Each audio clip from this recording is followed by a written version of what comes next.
Hey guys, welcome to IT Contents channel. In today's video, I'll be showing you what you need to consider before upgrading your RAM, and after watching this video, you'll understand how and what is needed for you to upgrade your RAM, and also you'll also find out if your PC can support newer and faster memory. And everything we're going to look at in this video, you are going to be practicing, and you're also going to see everything that we're going to do in this video so that you can apply them at your own free time. So the first thing that you want to understand is what standard is your laptop or PC running. So you want to make sure that you know the standard that your PC is running, either DDR1, 2, 3, 4, or 5 if newer. And also this is just some of the physical differences between these memory chips, and they're not cross compatible, so meaning we cannot use DDR3 in a DDR2 or vice versa. So this is the first step that we need to make sure so that we understand what we are dealing with. So now we know the standard of memory that we have, and I'm also going to show you some of the tools you can use. Some are built in Windows,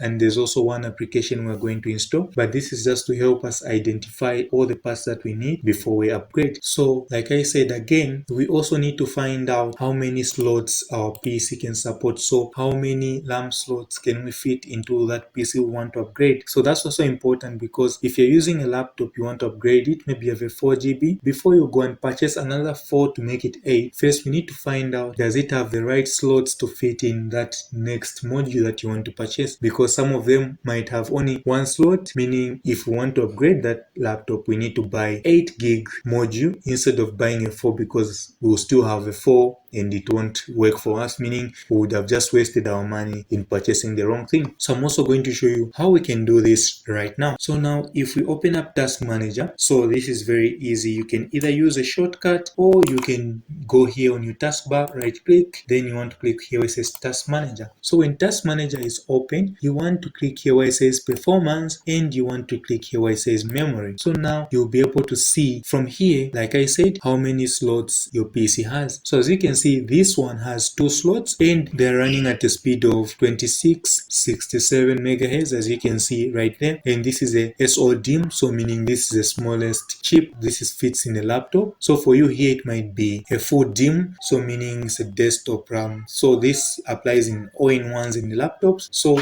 now that we know how many slots we have on our PC, and if you're lucky, Task Manager does show the standard here, either DDR3 or DDR4. So for me here, since it's not showing, maybe yours also might not be showing, then we are going to install one application that we can see what we need to see. So here we just need to go to Chrome, and I want you to download this application called CPU-Z. It's under 10 megs. When you have it on your PC now, what you want to do is just double click on that CPU-Z, and you should see it opening up like this. So now as you can see, I'm not going to go in details with this tool, but here we were interested here where it says memory. So and as you can see here under memory, we now know that it supports DDR4. So my PC is DDR4 and it has 2 slots.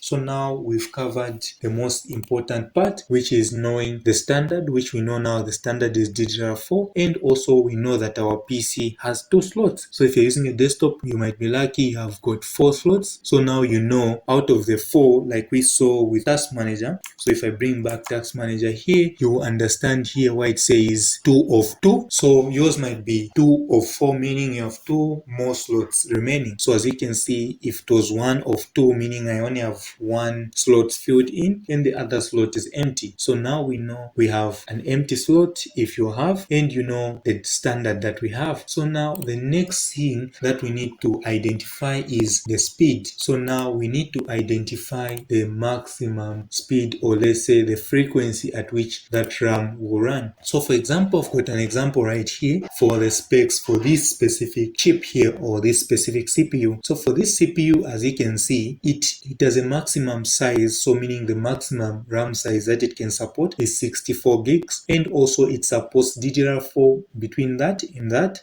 and also DDR3L, which is between that and that. So as you can see, and here it supports a dual channel, and also ECC memory support is not supported, so keep this in mind. I'm going to talk about that. As you can see, if now I open up Google again, so for the chip that we saw on our PC here, which is this AMD Ryzen 3, as you can see, all also for this chip it supports DDR4, and also as we see here it supports up to 2400 megahertz, as you can see. So meaning if I go back to Task Manager, here we know it supports 2400 megahertz, and as you can see here we've got my RAM speed here for the installed RAM is 2667 megahertz. As you can see, this is more than that, so meaning my PC here will run this memory at that frequency. So my CPU will only run this memory that I have up to that frequency, to not pass that, because like I said, this is the maximum speed that the CPU can support, as you can see. So this will only be downgraded to that to match the CPU's specifications. So this is not a bad thing, having one which is more than that, but to just run it at that frequency as you've seen in the video here. Okay, so now we just recap again. We found out the standard of the RAM that we are about to put in, which is DDR4, and we've also noticed that we have got 2 slots of which both of them are filled, and we now know the maximum speed that our CPU can support, as we saw, which is 2400 megahertz. So we know, and also we know our CPU does not support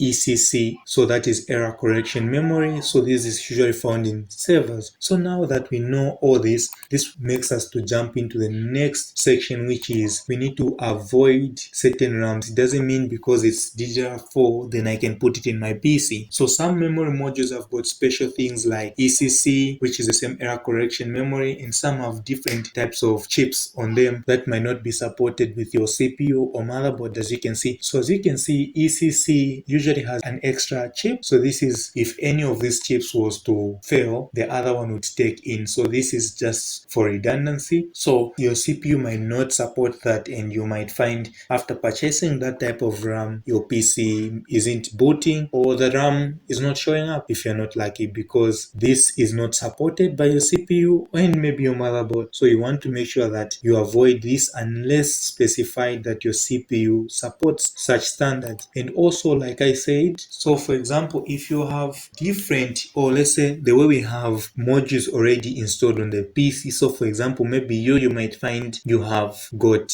maybe one chip inside and you want to add another chip. So this is again something you need to consider. Let's say this one is 1, this one is 2. So if one is running at 2660 megahertz and the one you want to put in is 1900 megahertz, so let's say we want to put in this one, we already have this. So this RAM chip will be reduced, so the speed will be reduced to match this one. Like it is stating here, the memory will only be fast as the motherboard's limit, or as slow as the slowest installed memory module. So if this was running at that speed and then we install this, so we are now reducing the performance for the higher one to match the lowest one. So our PC will now start running at this. So for example, like we are seeing here on this example, if our CPU only supports up to 2133 megahertz and then we install something higher, it will only run that RAM chip at the rated speed for the CPU. So in my case, like you saw, my CPU only supports up to 2400 megahertz and my RAM chip is more than that. So it is going to run it at that lowest point, which is 2400 megahertz, so that it matches the limit. Okay, so this is just some of the things you need to consider, and depending on the type of hardware that you have, you might consider checking other things, but this is the main and major things that you need to make sure that you understand and you follow if you want your PC to run at specified speed, and maybe if you want it to run at its best performance. So, and if you found this video useful, I would like it if you would subscribe and also like the video, for this helps me a lot and it means a lot to me. So don't forget to subscribe and leave a like. See you in the next video.